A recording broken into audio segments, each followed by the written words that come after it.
What is going on, all of you Hyrulean heroes and heroines out there in the world? I'm Mega Am, so thank you for watching this YouTube video. Whether you are a new or returning viewer, I appreciate you stopping by. And today I wanted to talk about something that makes me feel kind of a little bit crazy, but like I feel like a lot of people aren't talking about, and it's the fact that, now to be fair, Nintendo's not into this, but it's the fact that Nintendo lied about a release date.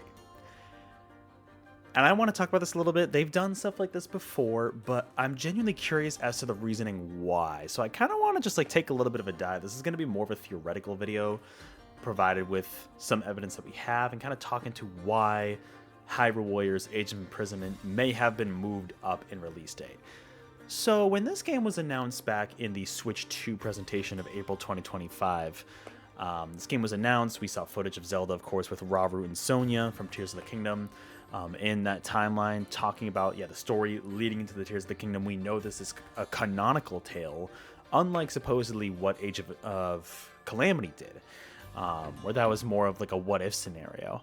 And they show off the gameplay. Looks awesome, looks great, looks smooth in action. Get to see some of the different characters in motion, Minoru there, and some of the other teased characters with the other like sages from the past, right? And everything's looking great. Looks good. And then we get a release window of coming this winter. So it's like, great, okay, winter starts at the end of December. Now, Nintendo's done this in the past where they'll say winter. That could mean December. That could mean February. That could mean January. It could be any of those time periods. It's like, okay, makes sense. My thought is, oh, it's probably coming out like early 2025, right? To spread it out from the other releases. If, like, after this fact, they announced Kirby Air Riders, they announced Metroid Prime 4, if that was still coming out in 2025, this could probably come out early 2026, sorry, is what I meant to say. Then, recently, we had the Nintendo Direct announce the official release date, and so into this, I'm like, okay, cool, of course we're getting a release date in this Direct. Probably going to be like January, maybe February.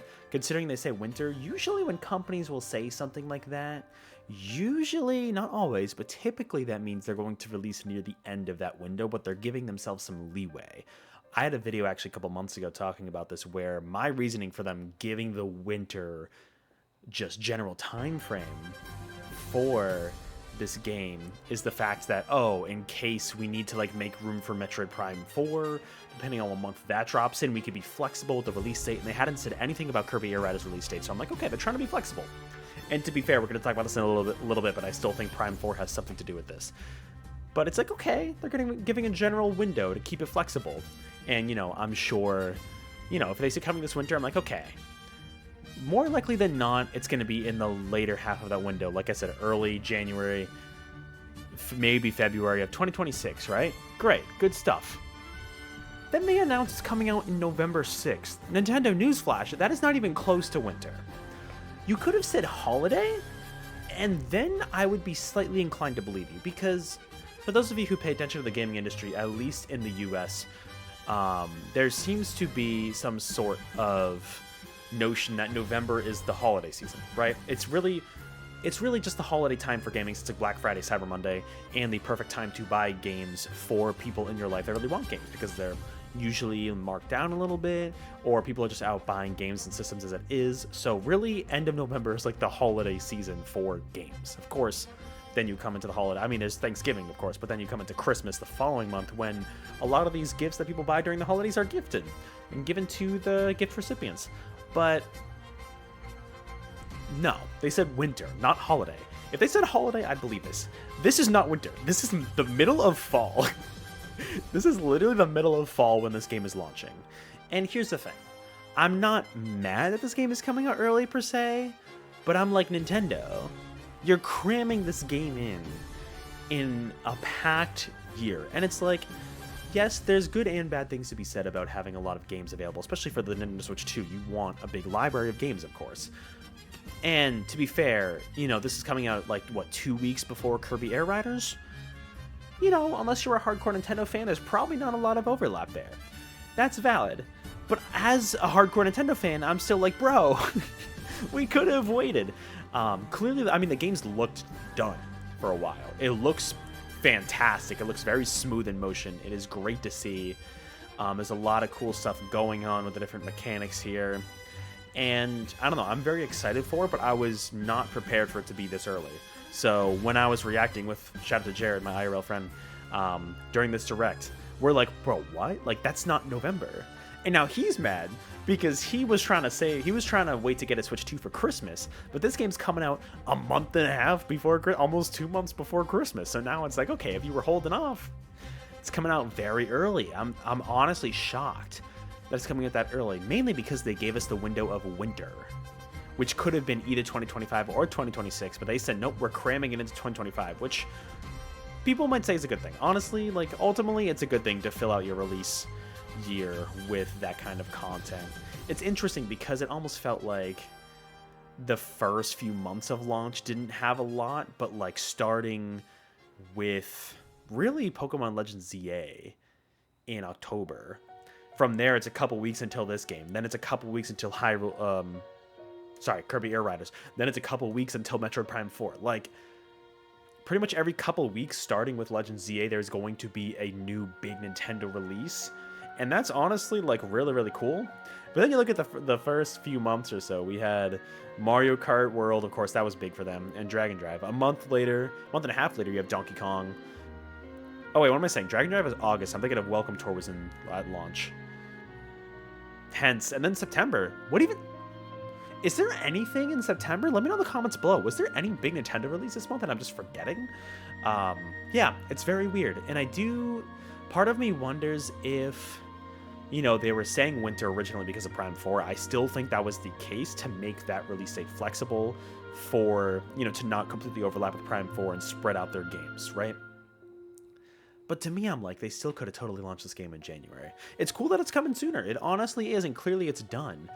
It's just wild to me that they said winter and they did November. I'm like, bro, like, they've announced it publicly before. For example, like the big example I can think of is Xenoblade Chronicles 3, right? That game, they did it, was it a month, maybe even 2 months early? I remember when we had the Focus Direct, they gave us a release window, but then they said, oh, by the way, we're releasing this game way earlier. And they made that like a public thing, and that was a cool thing because fans were super excited. It's like, oh, we're gonna get this game a month or two sooner. Here, they just nonchalantly said November, like early November. I'm like, bro, I guess they're trying to get it in for that holiday season, maybe. Maybe they realized that winter was not great. I do think they were trying to add to some flexibility from what we heard of rumors with the Prime 4 release date. That was always kind of in flux, and honestly, I think that game isn't necessarily coming in hot, but I think the release date was very much something that was decided at like the last minute, probably shortly before that direct aired when they unveiled that date. So they were definitely trying to give some flexibility, I do think, with this game, and not even saying any window for Kirby Air Riders. But then all of a sudden being like, oh, we're going to release this game way earlier than everybody anticipated. I don't know, it's tough because it's like, yeah, it's for fans, this is awesome to get the game even sooner. But as a hardcore Nintendo fan who's getting pretty much all of these games this year, I'm honestly a little overwhelmed. I'm a little like, Nintendo, you could have waited, you know? So I don't know how to feel about it. It's a good thing ultimately to get the game sooner. We'll all be able to play it sooner, but there's so many games coming out as it is. It's almost like, yeah, like the first few months of the Switch 2, like, had the heavy hitters with Mario Kart World and Donkey Kong. Dragon Drive, I know it has fans, but they were very spread out. Whereas last 3 months of this year, you have 4 first-party Nintendo games, arguably big first-party games, coming out in like the span of 2 months. Not even. It's like a month and a half. You'll have 4 big Nintendo releases coming out. It's very interesting to me. I guess to try to capitalize on the holiday season, but it's still like, it's weird to me, and I don't see enough people talking about the fact that Hyrule Warriors was supposed to come out in winter and all of a sudden was moved up to the middle of fall. And Nintendo isn't publicly addressing it as a big deal. I would market that as a big deal. Like, this game is so done, it is ready to come out. I don't see news outlets talking about it. Am I just crazy? Like, what is going on? I don't know. It's just weird. I wanted to make a little think piece here to kind of talk about how I personally find that interesting and how I'm a little overwhelmed that it's coming so soon, but also excited because, you know, it is cool that we're getting this game in 2025. It makes me hope that they have a good amount of content planned for early 2026. I know we know some stuff, but not a lot. but we know a few things based off of that direct we just had. But it's a lot. It's honestly a lot that's going to be happening. The game itself, though, before I end this video, just to talk about it, I think it looks great. Love seeing the characters on screen. It's going to be a lot of original content, which, like, I know I've seen many takes on the idea of, like, oh, why do I have to play a spin-off game with completely different gameplay in order to get Zelda's part in Tears of the Kingdom flushed out? I get that. At the same time, I like this game. I like the style of gameplay, so I'm actually excited for this side of the story to get more fleshed out. It's essentially an original game that is just using the excuse of the backstory to have this game exist. You know what I mean? At least I don't think they planned it. Maybe they did. Maybe they planned it in advance to always have it that way, to have the Warriors game be the Imprisoning War. But I don't know. It's just, I think it's a fun excuse to have a Warriors game in the world of Tears of the Kingdom. You know, and to me that's fine. But obviously, if you're not a fan of this gameplay, yeah, that's fair. But personally, I think it looks great. Different characters and motions. I'm hoping they make me care about these original characters. And by original, I'm including the old sages who we barely heard from in Tears of the Kingdom in the memories. I'm really hoping they actually flush them out as characters, because going into Age of Calamity, you know, all those past warriors, right? Urbosa, she's the best. That's the only one I can think of. Daruk, Rivali's Gale's now ready, and Mipha. Like, we knew about them as characters because of the flashbacks, and then going into Age of Calamity, we got to attach them as characters more and see them play out. Here, not so much, so that's definitely a challenge that they will have. You know, we have Zelda, Rauru, and Sonia, and that's kind of about it for, and Minoru, for established characters that we already can be attached to. So, I'm hoping the story in this one is pretty good. I'm really hoping it is. I mean, it's canonical, so it makes me think it'll be good, and thankfully, they seem to be hiding a lot of the story so far. Hopefully that means there still is some. And then the whole Construct Link thing. Of course they were going to try to find... Like, Koei Tecmo, Nintendo, I really wish you'd actually make Zelda the protagonist here. Of course they tried to find a way to make Link playable in the game without him actually being present.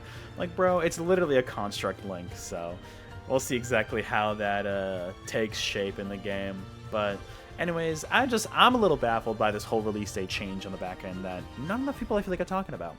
But, you know, I am excited for the game coming out soon. It's just, I wasn't ready for it to come out this soon, is what I'm trying to say. But that's going to do it for this video. So thank you so much for watching me rant about this for 13 minutes. Let me know in the comments below. Did you also notice this? The fact that they said winter and it's coming out in the middle of fall now. Did you notice this happen? Are you excited the game's coming out sooner? Are you overwhelmed like me? What do you think about the game that we've seen so far?